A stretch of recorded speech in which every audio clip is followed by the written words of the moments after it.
You're listening to episode 173 with Dr. Korie Leigh. What does grief feel like?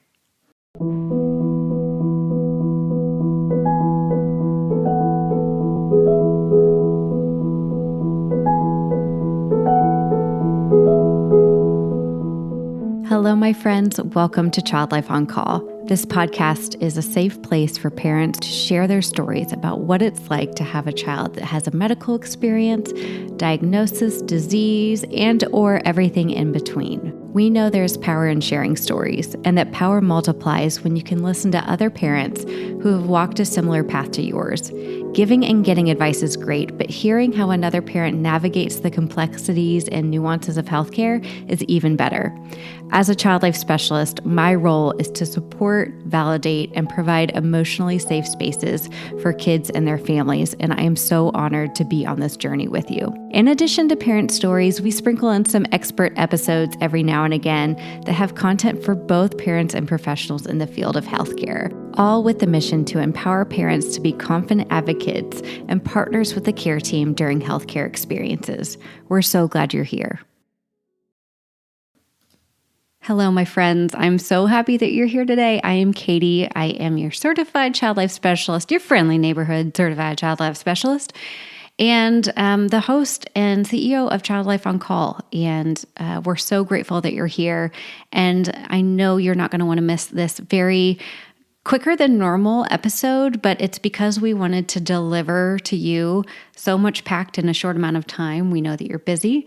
So we're talking today with Dr. Korie Leigh. She is a certified child life specialist, but she has also gone on to have so much academic success and is a PhD in thanatology, which means she has really devoted her academic and life and career to studying death, grief, and bereavement. And she has recently published a book called What Does Grief Feel Like? And it's such a good question. Like, we want to know what grief feels like, but we know as adults it's so different and it's so muddied for everybody. So what does grief feel like to a child? And how can we use bibliotherapy and books like hers to really navigate those conversations? So I'm not going to talk anymore. Let's get started with our conversation. I'm so glad you're here. Before we jump into the episode, I wanted to let you guys know that if you are a parent, a child life specialist, or professional working with children, you're going to want the hospital or physician's office or urgent care that you take your kids to have the Child Life On Call app. It is an evidence-based tool designed to empower children and families during medical experiences. And 100% of the child life specialists who have used this app believe that it can help with expanding child life's reach beyond the bedside.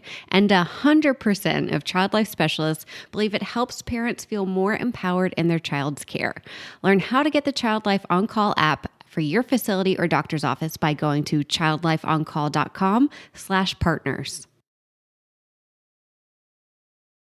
Why don't you just start off by introducing us to who Dr. Korie Leigh is, a little bit about where you live, your background, and just let our listeners know who you are. That would be great. Sure. And thank you so much for having me on. So I'm Dr. Korie Leigh. It's still kind of an interesting thing when I introduce myself as doctor. I have been a child life specialist for 18 years. I am also a certified thanatologist. And for your listeners that don't know what that is, thanatology is the interdisciplinary study of death, dying, grief, and bereavement. So I have a specialty in pediatrics, pediatric hospice, and palliative care and grief and loss. And I also hold a doctorate in transpersonal psychology. Oh my goodness. You are so well equipped with so many wonderful things that can really help families in their hardest of times. And, I think one of the things you wrote to me, Korie, when we started talking was that grief is messy. And I'm sure you get into the thick of it with families. And so first and foremost, I'm just grateful for your work. It's not like one of those things where you just drive home at the end of the day and you're like, oh, I can just forget that happened. And it probably stays with you a lot. So there's probably a lot of personal things that you have to go through. So thank you so much for what you do. What originally drove you to have an interest in this type of work? Yeah. So, I started out as a child life specialist when I was 22 years old. So, I graduated with my bachelor's and jumped right into working in two ICUs, a cardiac ICU and a medical surgical ICU. And needless to say, both of those settings, I was exposed to a tremendous amount of death my first week on the job. And while, on the one hand, my background as a child life specialist absolutely prepared me, um, at the time, there wasn't even a course required on death and grief. So I felt ill-equipped to really be providing these families with the kind of support that I knew that I could. And so that is what propelled me to go back to school, and to dive more deeply into how do I support children and families who are facing the insurmountable pain of the loss of their child. The kind of Mm. person that I am is when I experience a challenge, I'm an information based coper. So I move towards the stressor. I want to understand it.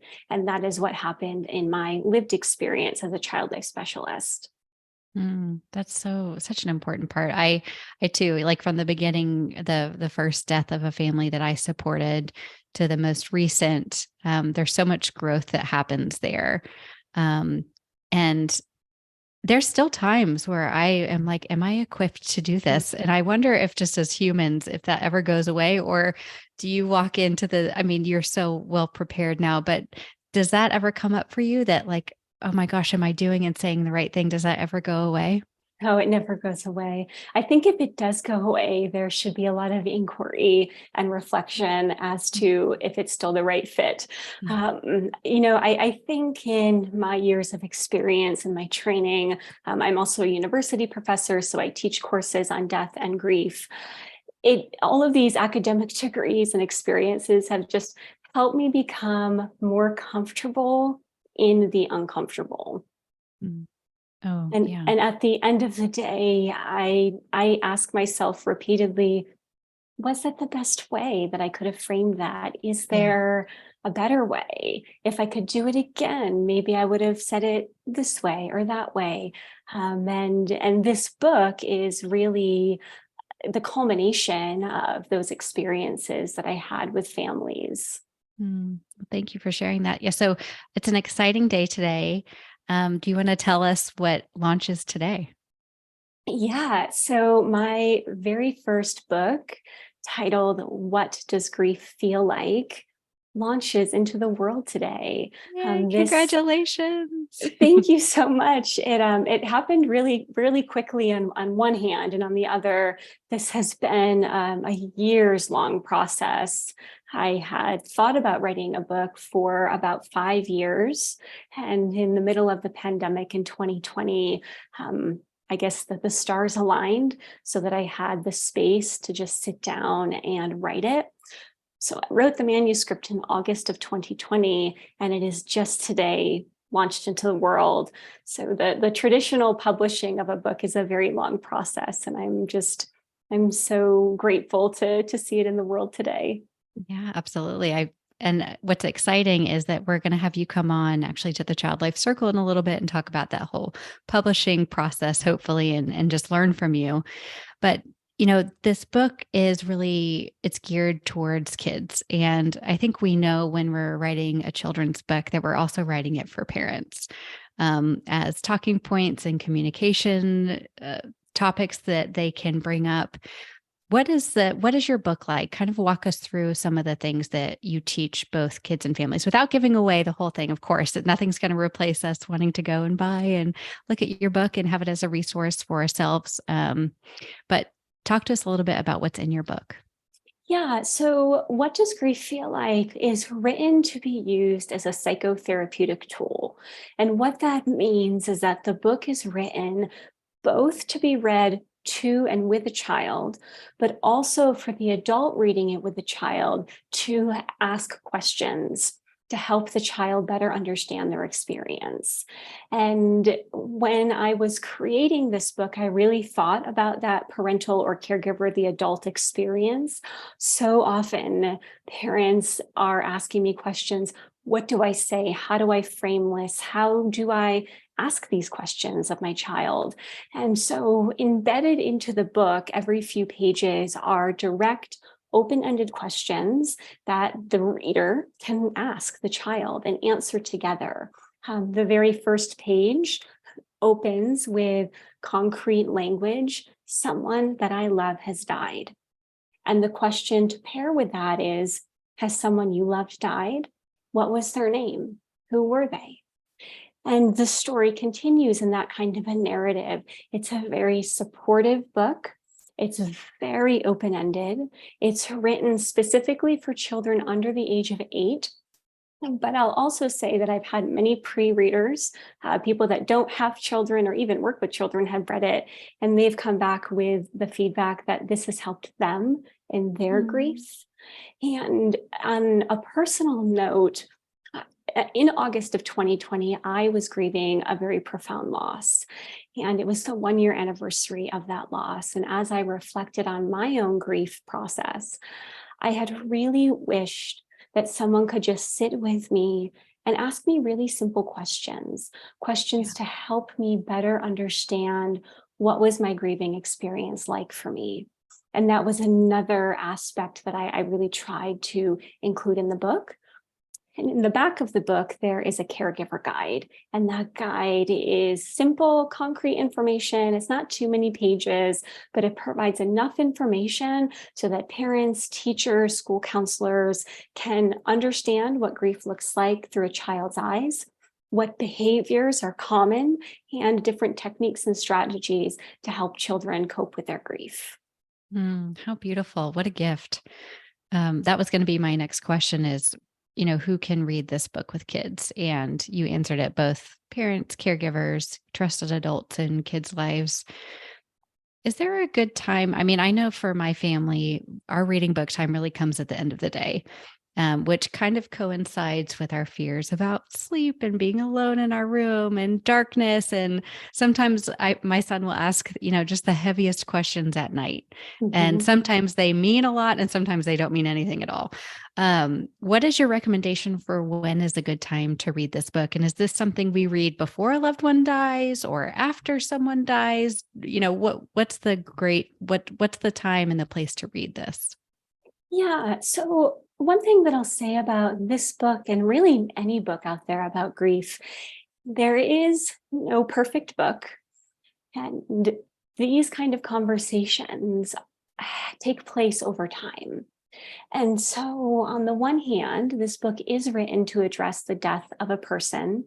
And so, the first page opens with someone that I love died.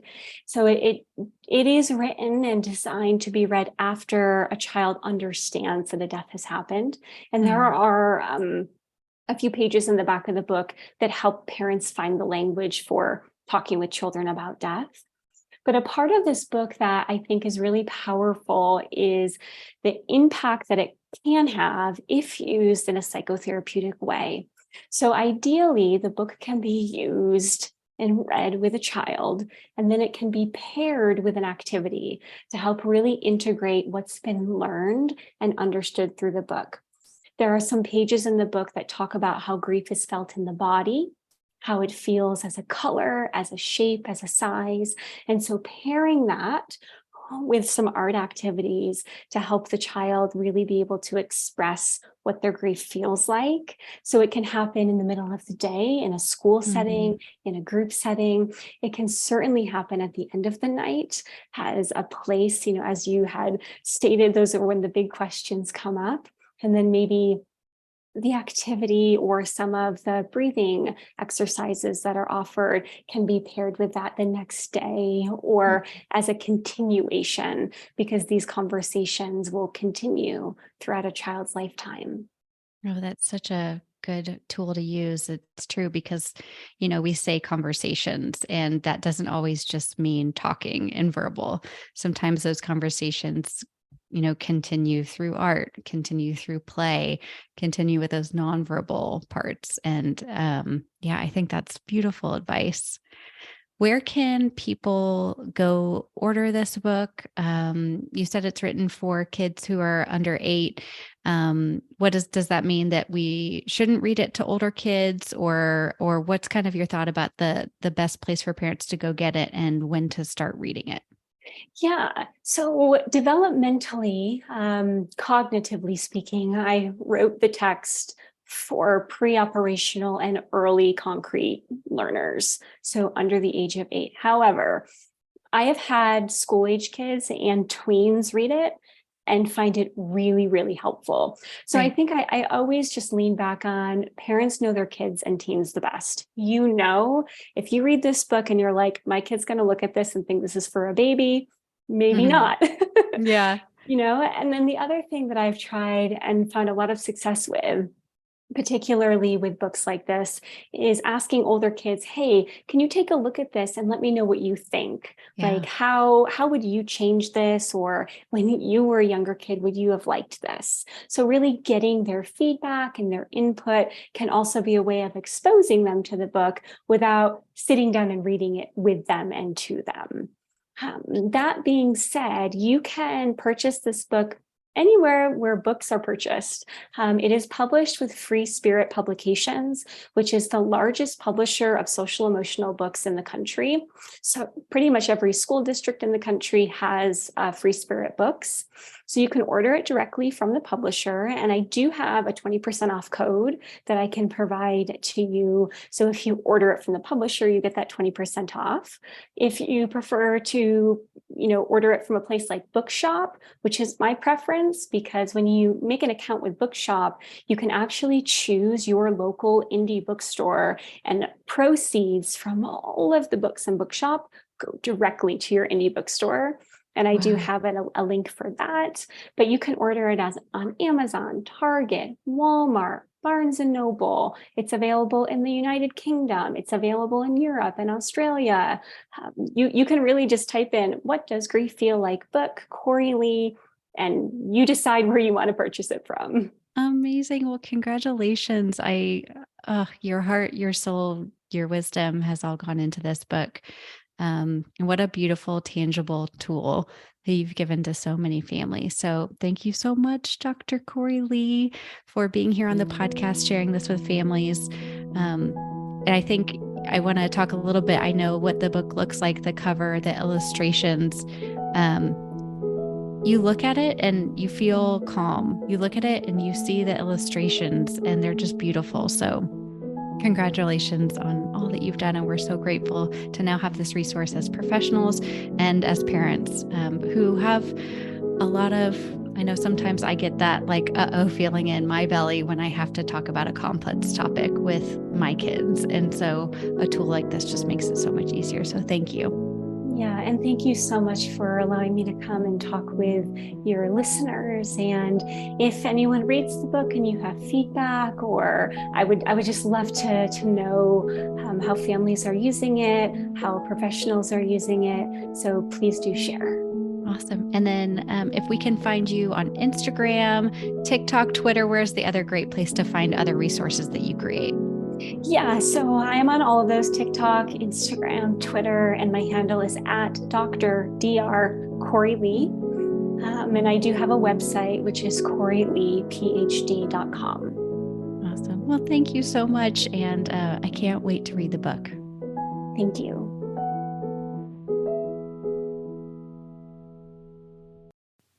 Thank you all so much for listening to Child Life on Call. If you head to our website, childlifeoncall.com, you're going to find all sorts of stuff there for parents, professionals, healthcare providers, child life specialists, no matter who you are. Actually, when you just go to our homepage, it'll help you direct to exactly where you need to go. On that, you'll find opportunities and PDUs for child life specialists. Parents, we've got a starter kit for you. And clinicians, we even have a clinician course, which teaches you how to be a confident and capable caregiver in pediatrics. We're so grateful that you're here. Please DM us on Instagram. And like I mentioned, when you rate and review this podcast, it helps other families be able to find us. So let's keep doing that. And I will see you again here next week.